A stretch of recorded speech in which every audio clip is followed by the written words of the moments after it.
Welcome, adventurers! What's going on, guys? My name is Cody. This is Taking 20, a channel about all things role-playing games. And today I thought we would do something a little bit different. Today I wanted to go through a character build for an ultimate archer that I have been working on and building. And so some of you guys may have noticed I put a very similar video to this up just a few hours ago. And, I noticed that there were a couple of mistakes in there. And instead of trying to put them in the comments to make sure that people saw them, I just thought, hey, you know what? Let's go ahead and redo this video for you guys. That way, all the information being presented is accurate. And I don't want to mislead anybody or anything like that. So I'm going to be using D&D Beyond for this. They are not a sponsor. I just am using them as a tool to go ahead and create this character because I like it. I think it's a good tool. So let me just slide down here and let's jump into getting on this ultimate archer build.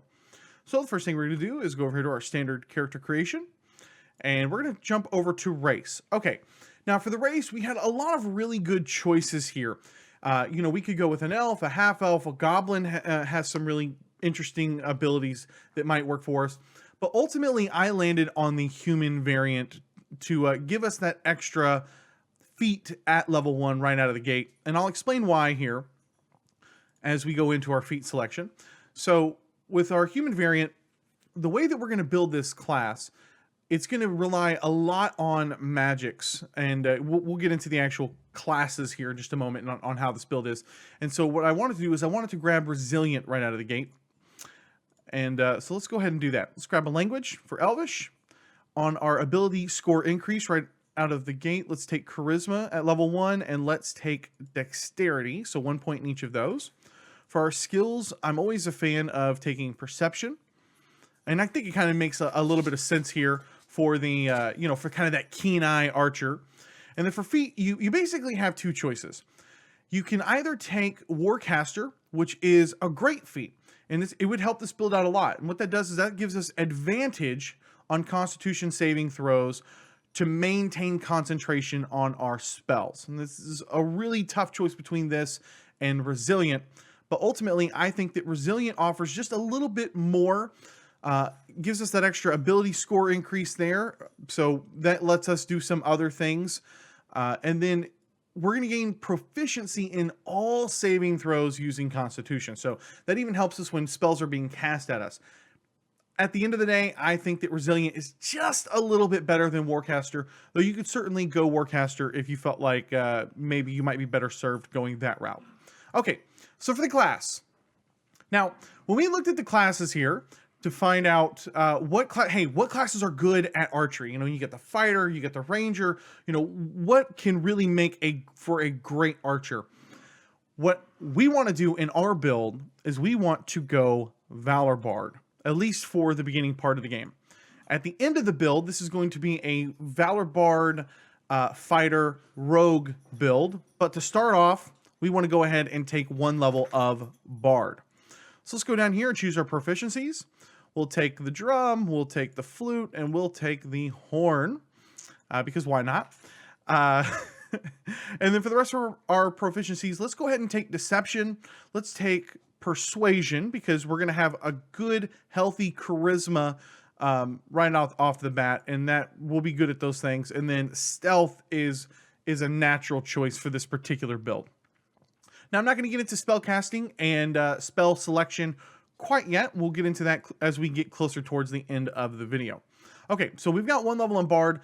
Before we start adding in our other levels, let's go ahead and jump over here to abilities. We're going to take a point buy because I love point buy.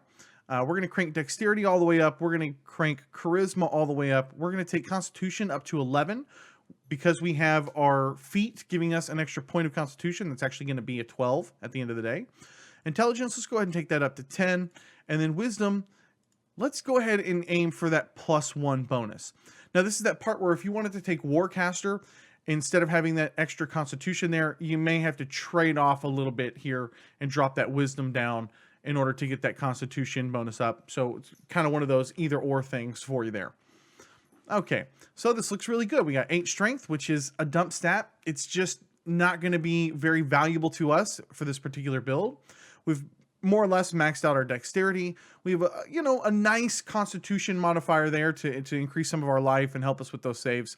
Again, hopefully hopefully we won't be on the front lines taking a lot of damage. So having a 12 Constitution should be more than serviceable for you. We got a +1 mod on our Wisdom, and then again, our Charisma is maxed out as well. Okay, let's jump back in over here to the classes. Now, a big part to this particular build is not just saying, hey, how many levels of each of these classes are you going to take? A lot of it has to do with when are you going to be taking those classes. That way you're not falling behind and you're staying ahead of the curve or as close to the curve as possible when it comes to staying with the most amount of damage that we can do and be effective in combat with the rest of our party. So I looked really hard at how we can slide in fighter and how we can slide in rogue a little bit earlier. And honestly, I really think that the best way to go about this is just to take Valor Bard all the way through the first 10 levels of the game. And when we do this, that's because at level 10, we're going to open up basically the class for the second half of the game. And by taking fighter earlier or by trying to take rogue earlier, it's going to really put us behind the 8 ball on getting our extra attack and getting that extra ASI that we want. So I'm telling you that in this build, I really feel like just straight Bard 10 is in fact one of the best ways to build an Archer. Okay, so let's pop down here. And at level 3, we're going to choose our Bard College. Of course, we want to take the Valor Bard here. This is going to give us extra attack, and it's going to give us access to martial weapons. So one of the things to keep in mind if you are choosing human or if you're choosing another race, like elf, for the first 2 levels of the game, you're kind of stuck with the short bow there because you're not going to be proficient in a long bow. But at level 3, when you get access to Valor Bard, that of course is going to open up martial weapons and let you take the bigger bow. Okay, so for expertise, let's pop down here and let's take stealth and probably perception out of the gate. Probably, I think those are probably the most serviceable for you at level 3. Again, we'll take the other 2 here in just a little bit. This is those bonus proficiencies I was talking about, so that you gain access to that long bow. And let's slide down here to our ability score improvement, our ASI. What we want to do is we want to just continue to pump up our dexterity. Dexterity is the most important stat in this build, and so we just want to get that to 20 really as fast as possible. So we're going to go ahead and take dexterity there. And then down here at level 8, now I think that here at level 8 you should continue to take dexterity. There is an option that you could take sharpshooter here, but I think you're better serviced by holding off on sharpshooter and go ahead and take your dexterity. It's going to increase your armor class and damage and attack with it. So I still think that the best route to go here is to stick with dexterity, which I'm going to do there. And of course, our expertise at level 10, we're going to go ahead and take the other 2 we weren't able to take earlier. And now we get into the fun bits here with magical secrets. So this is going to be kind of the core mechanic to the class. So as we're leveling up in the first few levels of the game, we are right along there with any fighter or any rogue build. We get our extra attack at level 6. Our dexterity is maxed out. We're going to be very effective in combat. And then in addition to that, we're still going to be able to supplement that stuff with the things that the bard can do, like Healing Word, which is probably one of the best spells in the game. And so while we're firing off our arrows and doing all those things, Healing Word is going to be a very, very powerful tool for us. And that is going to let us get any ally up, even if they take, way massive amounts of damage in old systems and in old D&D games where they might drop way below 0. With the way that 5th edition works, that they're only going to drop to 0, being able to fire off 2 arrows and then just at a range, I don't even have to get all the way over to you to do that, just get you up with a Healing Word, so now you're back in combat. That's going to make us very, very, very effective. But when we get down here to magical secrets, now we get to have a lot of fun. So what we want to do with our first spell, and this basically lets us take any spell from any class that is the same level that we can cast. So in essence, we get to choose any level 5 or lower spell in the entire game and add it to our spells known. What we want to do is we want to go right for one particular spell here called Swift Quiver. And what this is going to let us do is, as a bonus action, it's going to let us make 2 more attacks with our bow every round. So that's fantastic. So we've gone from level 9 taking 2 attacks with a maxed out dexterity of 20, and now we're going to be able at level 10 to do that 4 attacks in a single round. Now, when we're choosing our next spell here, we've got the whole playbook opened up to us. And I thought long and hard, man, there's a lot of really great spells to consider. And at the end of the day, I landed on haste. I think that haste just makes the most sense here. It's kind of like a smaller version of Swift Quiver. And it's going to let you, it's going to give you bonuses to your AC. It's going to give you advantage on your dexterity saving throws. And it's just a really, really, really great spell. And even if you're casting it either on yourself or on another party member, that is going to go a long way. Maybe it doesn't make sense for you to cast it on yourself to get another 1d8 arrow in, but instead you want to cast it on your Paladin Barbarian multi-class, as we recently saw in one of the games that we played. So I ended up here on haste.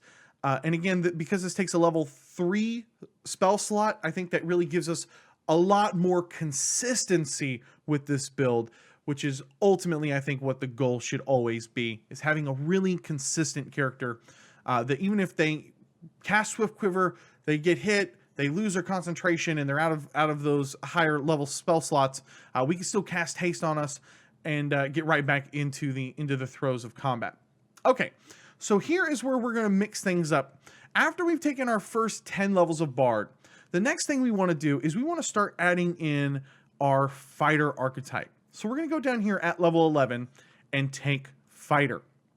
So every single level after 10, we're going to really start getting more and more and more things kind of stacked up for us. So at level 11, what this is going to do is this is going to unlock archery for the fighting style that we're going to get from the Fighter. So now we're going to get an additional +2 bonus to all attack rolls that we make with our bow. And we're going to take this Fighter for 4 more levels. So again, this is one of those things where it's more about when to take these classes rather than, hey, what is the overall build going to look like at level 20? And I think that the best way to go about this is just to take Fighter all the way to level 4. That's going to give us access to our archetype, and that's going to give us another ASI so that we can take the sharpshooter feat with that. So let's go down here to our Marshal Archetype. And on the Marshal Archetype, I really looked a long time at the Samurai. I think it's got some really good things going on, but at the end of the day, I think that the Arcane Archer is really the better choice to make here. So we're going to go ahead and choose our Arcane Archer lore. We've got Arcana, we've got Druidcraft, and now we're going to gain access to our Arcane Shot. So this is going to let us, once per turn, fire off an arrow with basically these extra effects on it. And when we're looking at which Arcane Shot options we want to go with, the choices are really, really simple for us for this particular build. The first choice is Bursting Arrow, and then the second choice we want to take is Shadow Arrow. So these, in essence, do very, very similar things. With Bursting Arrow, whenever you hit with your arrow, it's going to deal an extra 2d6 force damage, but it's also going to make all creatures within 10 feet of that particular target take that damage as well. And then Shadow Arrow does the exact same thing, except it does psychic damage, and it only targets one person. Now, the reason that these are so effective for us is because the way that Arcane Archers are typically built is kind of based off of like a wizard. So they use all these saving throws use an intelligence modifier, but we don't have a high intelligence. But again, for Bursting Arrow and for Shadow Arrow, it doesn't matter. Neither one of these have a save. If you hit your target, it's going to deal that extra damage. Yes, Shadow Arrow does actually have a wisdom save to limit the vision of your foe. So you can kind of reduce their vision down so they can't see past 5 feet. But really, that's just icing on the cake. If you guys land that, great. But we're not really relying on that for this particular build. And then again, at level 14, we're going to go ahead down here and we're going to grab our feat Sharpshooter. Now, let's look at what this has done, these last 4 levels have done for us. So, At level 11, we're going to get our fighting style. So immediately after we're firing off 4 arrows in a round, we're going to get our fighting style to add +2 on every one of those attacks. At level 12, which is the second level of fighter that we get Action Surge. So now we're going to be able to take an additional 2 shots with those arrows. So now we've gone from level 9 firing off 2 arrows to level 10 firing off 4 arrows to level 12 firing off 6 arrows in a round, which is getting a lot of fun. Of course, at our third fighter level, we're getting our Arcane Archer, so we're going to be dealing those extra 2d6 on one of our arrows. Again, we have to declare that as we make the attack. So yes, it's plausible that we will miss some of those and we're not get those every single time. It doesn't work quite like sneak attack does. And then down here at our 4th level of fighter, 14th level overall for this build, we're going to gain access to the sharpshooter feat so that every single one of those arrows that we fire off are now firing off with a static plus 15 damage, which is significant. So after we do this, we're going to switch over and go ahead and start putting some levels into Rogue. Let's go ahead and add our Rogue class. And for our Rogue features, for proficiency, let's go down here. Let's go ahead and grab Acrobatics. And then, yeah, we'll go ahead and take Acrobatics, and why not Thieves Tools. And then now we have access to our Sneak Attack ability, which is going to deal an extra 1d6 once per round. We're going to go ahead and take Rogue for 4 more levels here, bringing us all the way up to level 18. And that, of course, is going to increase our sneak attack die to a 2d6 now. And that is going to give us access to our roguish archetype, which we want to take the Assassin.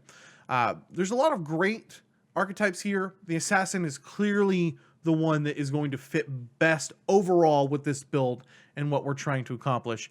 And then finally down here we get another ASI at level 18. If you want to take the ability score improvement, the ASI, and increase your charisma, great. We're not going to have a lot of spells relying heavily on charisma and on saving throws. So if you feel like you might be better served by taking toughness there or something along those lines, then of course you could do that. Or even if you wanted to take Warcaster at this point, so that for the last 3 levels of the game, anything that's hitting you to make you lose that concentration, you get your proficiency and now advantage on that saving throw. That, of course, is a great choice to go with. Once we've done that, we're going to go back here at level 19 and crank our Bard up to level 11. And so the reason we're doing this is it's, in essence, giving us access to a 6th level spell slot. Really, all we're going to do with this is it's giving us an extra cast of Swift Quiver. And then the very last thing we want to do is we want to take our Rogue all the way up at level 20. And that will give us a 3d6 on our sneak attack die. Okay, so now I've got a spreadsheet to kind of show you guys some of the spell choices that we're going to go with and let you guys look at some of the numbers. Okay guys, so let's take a look at the numbers and the spell selection. So the first thing is with the spell selection, I don't have cantrips on here, but I want to walk you guys through a little bit of my choices and kind of explain why I went with these choices instead of other things. And so right out of the gate, we have Healing Word, Detect Magic, Sleep, and Heroism. I think that Healing Word is hands down one of the absolute best spells in the game, period.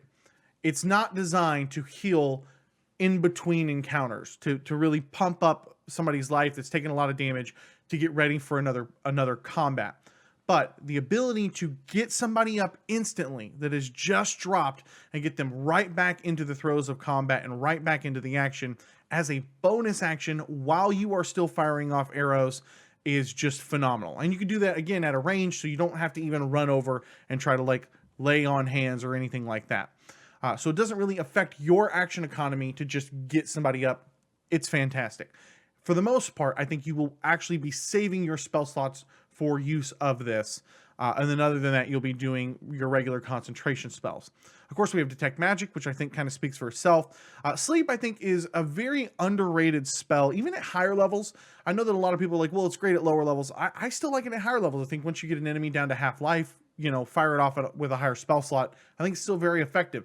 And then of course, heroism, I think is a really good follow-up there to kind of continue to contribute to your party. And then the last level 1 spell we're going to take is Fairy Fire, giving everybody advantage at these low levels here early in the game is just a really, really great choice. And if you guys have another rogue in the party, they're going to love you for it. So at level 3, we're going to gain access to our first level 2 spell.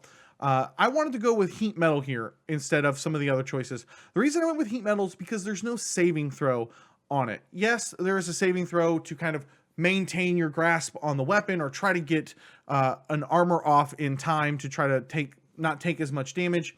But if somebody is really determined in coming at you with the sword, if they want to hold on to that weapon, they are going to take damage, which is why I think Heat Metal is a fantastic spell to supplement your damage early in the game. We took Invisibility, which I think is just a great utility spell to have. And then at level 5, we gain access to our first level 3 spells.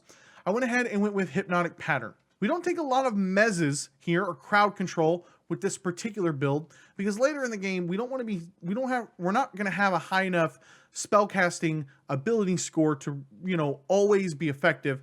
But Hypnotic Pattern at level 5 is a great choice there, and I think it's certainly warrants the spell choice. Dispel Magic gives you a little bit more utility there. Another fantastic choice. At level 7, we gain access to our first level 4 spell. And I went with Polymorph. I think it's one of the best spells in the game. I don't like to use Polymorph against enemies, but rather as a way to supplement and enhance mine and my own party's abilities. So I think this is great if you got somebody that's about to drop and about to go down. Hey, bring them back up as a giant ape, and now they're back into the throes of combat, and they've got a whole huge health pool going as well. So I think Polymorph is fantastic, and in my opinion, might be one of the best spells in the game for the level that you get it at. The next level 4 spell I took was Confusion. I think Confusion, this is really the only other mez I took besides Hypnotic Pattern. I think that Confusion wrecks face. I've had a few big bad evil guys that I had my party show up, cast Confusion on them, and that just totally threw everything for a wrench. So I think it's a great spell, and certainly when used right, it can be very, very, very effective. At level 9, we took Greater Restoration. I think that's just a solid choice there because as you move into the higher levels, I just think it's nice to have it available to use whenever you need it. And then, of course, at level 10, this is when we get Magical Secrets. So we're going to select Swift Quiver and Haste. And then all the way down here at level 19 for our 6th level spell slot, I chose True Seeing. But if you guys want to, go with something else there, feel free to. Okay, so let's jump down here and look a little bit at the numbers. Over here, before I do that, is kind of the overall build guide. So you can see when these classes were taken and kind of see some of the feats and abilities that you're going to pick up. All right, now let's jump into the actual damage. So at level 10, this is when you're going to start firing off 4 arrows in a round. At level 13, this is going to gain access. So just to kind of walk you guys through this is the first level that we get our archetype for our fighter. So this is the first time that we actually get our Arcane Archer. And I just want you guys to look at this line here to show off some of the damage that this build is capable of doing. So you're going to be attacking with a plus 12. And you're going to be attacking 4 times around. You're going to be getting that bursting damage and or shadow arrow damage there. And then if you are using your action surge for the fighter for at least 1 round, you're going to grab a couple extra attacks there as well. Now over here, you have bracers of archery and a plus 3 longbow. Those I'll kind of explain here in a little bit. This is basically extra static damage. But as we move into level 14, this is when we get access to our sharpshooter feat. So you can see that the attack has dropped from 12 down to 7 because we're going to be really pumping that into that as much as we possibly can. Because even if you miss a whole arrow, if you missed a regular 1d8 plus 5 arrow, that may very easily be made up with just an extra 10 static damage on another arrow that hit anyways. So this kind of can show you guys what you're doing. You're going to be attacking with a static plus 15 on every single arrow. And you're still attacking pretty significantly here at a plus 7. So this, this is, I think, when the build really starts to get a lot of fun. And then of course at level 15, now we're going back in, we're adding our sneak attack die. At level 17, we're going to add the die. And at level 20, that's going to crank all the way up to a 2d6. Now, where I think this build really shines is staying with that theme of static damage.